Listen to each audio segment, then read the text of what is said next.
존경하는 1350만 경기도민 여러분, 송하진 의장을 비롯한 선배 동료의원 여러분, 이재명 도지사님, 이재동 교육감님 비롯한 관계공무원 여러분, 그리고 언론 여러분 안녕하십니까?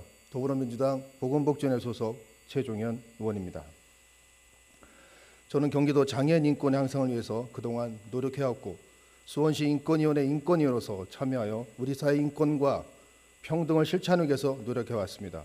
그러한 저의 경험으로 돌아보면 저는 오늘 이 자리에서 오운반을 통하여 외람되지만 경기도의 인권 정책을 강화할 것에 대해서 말씀드리고자 합니다.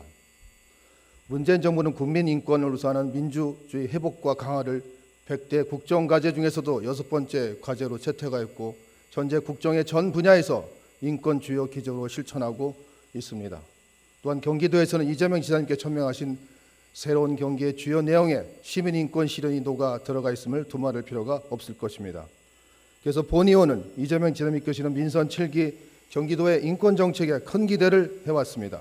그러나 민선 7기가 출범한 지 9개월째 맞는 지금 도정의 방향이 설정되고 그것을 이끌어 나갈 새로운 진영까지 갖춰졌지만 아직까지도 경기도의 인권 정책에는 새로운 변화가 보이지 않고 있어 조금은 고개를 갸우뚱하고 그런 느낌을 받고 있습니다. 그래서 이제부터라도 경기도의 인권 정책이 새롭게 되어가기를 바라는 마음에서 이 자리에 빌려 지방자치단체 인권 정책의 큰 줄기들을 중심으로 몇 가지 제언을 하고자 합니다. 첫째, 실효성 있는 경기도의 인권 기본계획과 연차별 시행계획을 수립하고 이행하는 것입니다. 인권 기본계획은 인권 정책이 나아갈 방향과 구체적인 실천 계획을 제시하는 인권 정책에서도 가장 중요하고 선결적인 것이라고 생각합니다. 이재명 지사님께서는 이를 점검하고 챙겨주실 것을 당부드립니다. 둘째, 인권 영향평가의 도입이 필요합니다.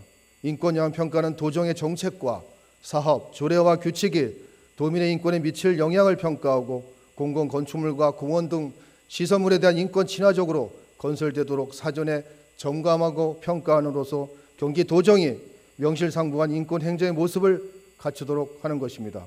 서울특별시와 광주광역시가 이미 인권영향평가를 실시하고 있지만 경기도에는 아직 도입되고 있지 않습니다. 따라서 경기도에서 조속히 인권영향평가 제도가 도입되기를 희망합니다.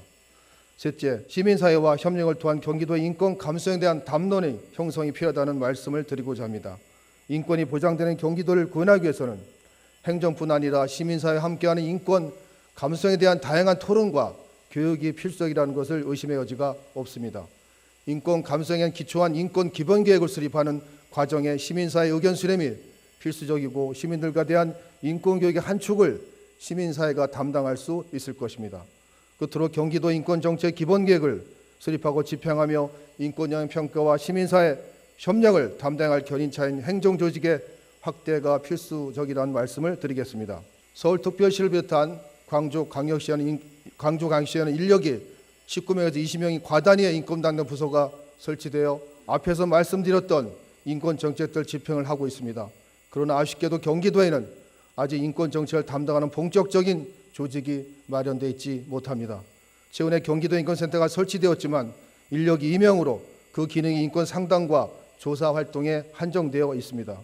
따라서 본 의원은 인권 기본계획과 인권 영향평가, 시민사회 협력, 인권교육 확대 등 경기도의 인권 정책을 제대로 밀고 나가기 위해서는 최소한 과단위의 조직이 필요하다는 말씀을 드립니다. 새로운 경기를 도약을 위해 도정이 바쁘시겠지만 이재명 지사님께서는 경기도의 인권 정책을 점검해 주셔서 인권 전담 부서 설치, 실효성 있는 인권 기본 계획의 수립과 이행, 인권 영향평가 도입이 조속히 실현되기를 바랍니다. 그 과정에 제가 좀이라도 힘을 보태할 수 있으면 기꺼이 함께하겠습니다. 끝까지 경청해서 감사합니다.